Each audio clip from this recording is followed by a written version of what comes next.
నమస్తే, నేను చైతన్య. వార్తాపత్రికల్లో తెలంగాణ ఎడిషన్లో వచ్చిన వార్తలు, ప్రధానంగా తెలంగాణ నేతలతో సాగుతున్న కార్యక్రమం గుడ్ మార్నింగ్ తెలంగాణకు స్వాగతం. ముందుగా వార్తాపత్రికల వివరాలు చూద్దాం. నమస్తే తెలంగాణ పత్రిక చూస్తే, అండగా మేముంటామని టీఆర్ఎస్ నేతలు అంటున్నారు. టీఆర్ఎస్ ప్రభుత్వం ఉంటుంది. మాసాయిపేట మృతుల కుటుంబాలకు మంత్రి హరీష్ రావు భరోసా ఇచ్చారు. బాధిత కుటుంబాలకు 7 లక్షల చొప్పున ఎక్స్గ్రేషియా అందజేశారు. చెక్కులు అందజేస్తున్నటువంటి ఫోటోను కూడా మనం చూడవచ్చు. ఇంగ్లీష్ విద్య కోసమే ప్రైవేట్ పాఠశాలలకు పంపుతున్నారని, కేజీ నుంచి పీజీ వరకు ఉచిత నిర్బంధ విద్య అమలు చేస్తాం. రాష్ట్రంలోని 116 రైల్వే క్రాసింగ్ల వద్ద గేట్ల ఏర్పాటు. రాష్ట్ర భారీ నీటిపారుదల శాఖ మంత్రి హరీష్ రావు వంటి వార్తను అండగా మేముంటామని చూస్తున్నాం.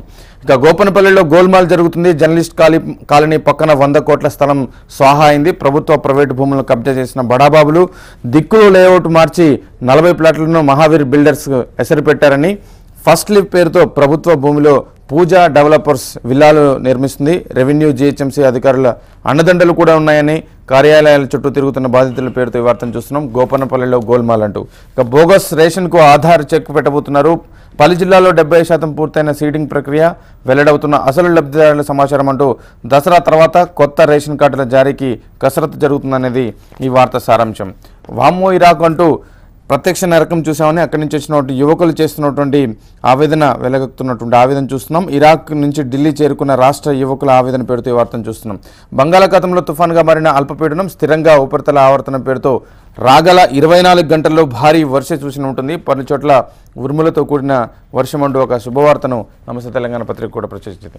ఇక ఈనాడు దినపత్రిక చూస్తే, భూములు విక్రయించి రుణమాఫీ చేస్తామని తెలంగాణ ప్రభుత్వం ప్రకటించినట్లుగా కనిపిస్తుంది. ఆ లెక్కలు కూడా బడ్జెట్లోకి పొందుపరుస్తామని తెలంగాణ సర్కారు యోచన చేస్తుంది.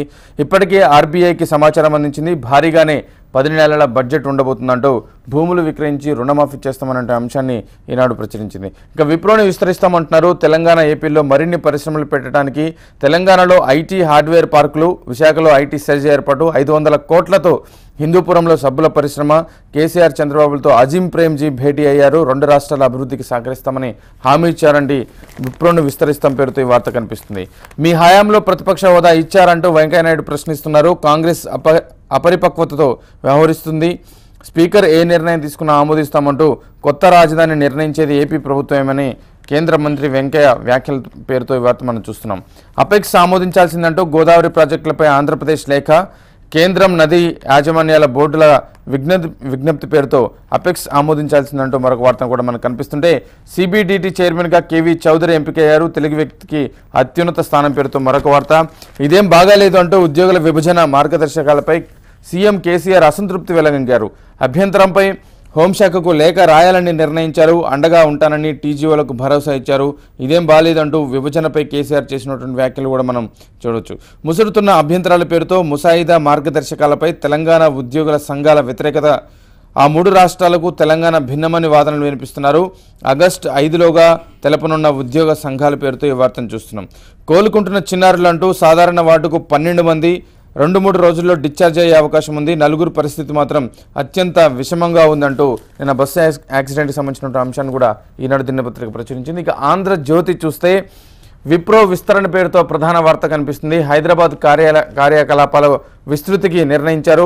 సీఎం కేసీఆర్తో అజీం ప్రేమ్జీ భేటీ. తెలంగాణ పెట్టుబడులకు అత్యంత అనుకూల ప్రాంతంగా మారుస్తామని ముఖ్యమంత్రి చేసినటువంటి వ్యాఖ్యలు కూడా మనం చూస్తున్నాం. విశాఖలో ఐటీ సెజ్ ఏర్పాటు చేయబోతున్నారు. 5 ఏళ్లలో 7,000 మందికి ఉపాధి. 500 కోట్లతో హిందూపురంలో సంతూర్ సబ్బుల పరిశ్రమ కూడా ఏర్పాటు చేస్తున్నట్టుగా ఈ వార్త సారాంశం మనకు కనిపిస్తుంది. ఇక పంట బాగుంది, నష్టం ఎక్కడ అంటూ రీషెడ్యూల్పై సతాయిస్తున్న ఆర్బీఐ, దిగుబడి ఉత్పత్తి అంచనాల మేరకే ఉన్నాయంటూ కొర్రీలు వేస్తున్నారని, మరిన్ని వివరాలు కావాలని రాష్ట్రాలకు లేఖలు రాశారంటూ వార్తను మనం చూడొచ్చు. ఓపెన్ కోటాలో ఉద్యోగులపై నిర్ణయం సర్కార్లదే అంటూ కమల్నాథన్ కమిటీ స్పష్టీకరణ చేసింది. డిప్యుటేషన్పై వచ్చిన వాళ్ళంతా వెళ్ళిపోవాల్సిందని, దిగువ స్థాయి ఉద్యోగులు ఎక్కడి వారు అక్కడే, రాష్ట్ర స్థాయి ఉద్యోగులకే ఆప్షన్లు పరిమితం అంటూ ఈ వార్తను చూస్తున్నాం. ఓపెన్ కోటా ఉద్యోగులపై నిర్ణయం సర్కార్లదే పేరుతో మన మెట్రో ఎంఎస్ స్పీడ్ అంటూ 20 నెలల్లోనే 27 కిలోమీటర్లు పూర్తయింది. 1000 వైడ్కు స్పాన్ ఏర్పాటు అంటూ ఢిల్లీ, ముంబై, చెన్నై, బెంగళూరుతో పోలిస్తే సూపర్ ఫాస్ట్ అంటూ ఎన్వీఎస్ రెడ్డి చేసినటువంటి ప్రకటన మనం చూడొచ్చు. ఛాన్స్ దక్కేది ఎప్పుడంటూ కేబినెట్ ఆశావాహంలో ఎడతగని ఉత్కంఠ ఉంది. 6గురిని తీసుకునేందుకు అవకాశం ఉంది, శ్రావణంలో ఉంటుందా ఆ తర్వాత ఏనంటూ క్వశ్చన్ మార్క్తో కూడిన వార్త. అసెంబ్లీ సమావేశాలకు ముందా అవి గడవాలా అంటూ కేసీఆర్ నిర్ణయం కోసం ఎదురుచూపుల పేరుతో ఈ వార్తను చూస్తున్నాం. మాసాయిపేట బాధిత కుటుంబాలకు పరిహారం చెల్లింపు పేరుతో చెక్కులు అందించిన మంత్రి హరీష్ రావు పేరుతో ఈ వార్తను చూస్తున్నాం. ఊరికి 3 పనులంటూ ఒక్కో మండలానికి 10 పనులు, జిల్లాకు 20 నుంచి 30.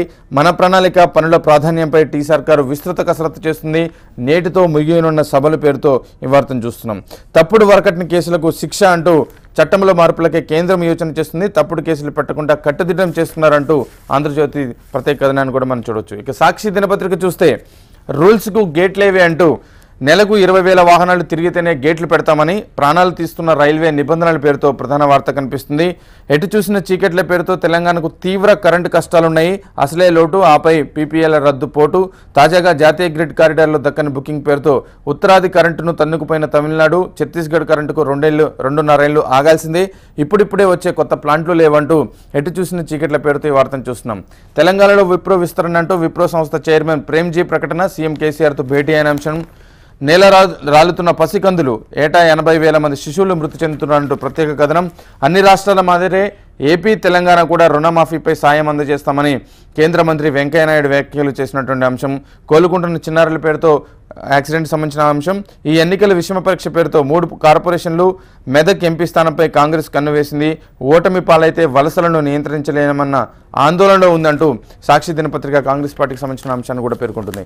ఇవి వార్తాపత్రికలో ఉన్న వివరాలు. ఇప్పుడు చిన్న బ్రేక్ తీసుకుందాం. బ్రేక్ తర్వాత ఈ అంశాలపై చర్చిద్దాం. చూస్తూనే ఉండండి TV1.